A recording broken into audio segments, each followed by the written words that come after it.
new markets. Yes, we are looking for new partners, we are looking for new investors, but let it be done through our own terms as Africans, and not through the exploitation of our resources and our people by a new colonizer, because this one projected themselves as better than the previous colonizer.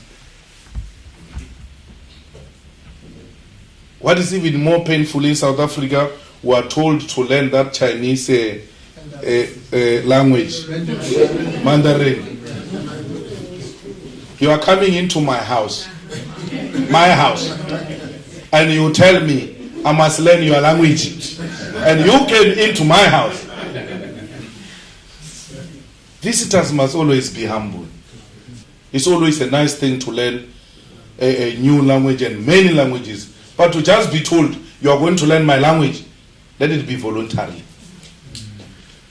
But it must be compulsory for you, because you came into my country.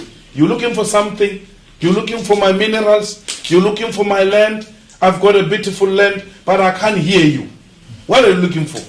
Go learn my language and tell me what you're looking for. Not for me to go and learn your language so that I can hear what you're looking for from me.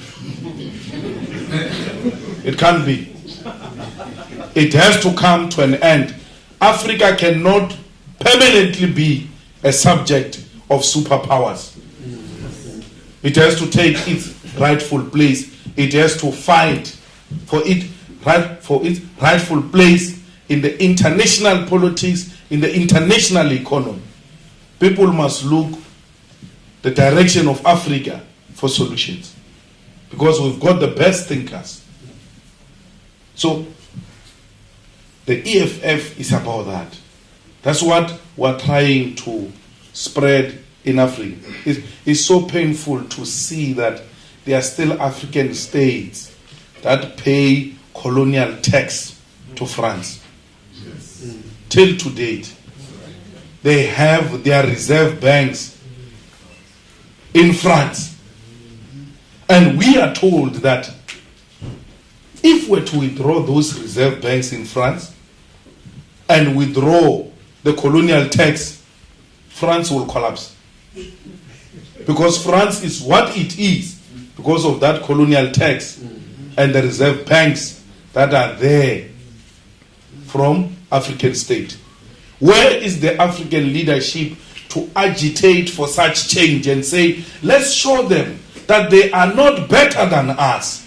There's nothing special about them. We are a chosen nation because God has given us minerals and beautiful land and mountains and beautiful beaches and sea. They need us. A beautiful weather, much better than this weather you have here in Britain. So what more do we need? We need leadership.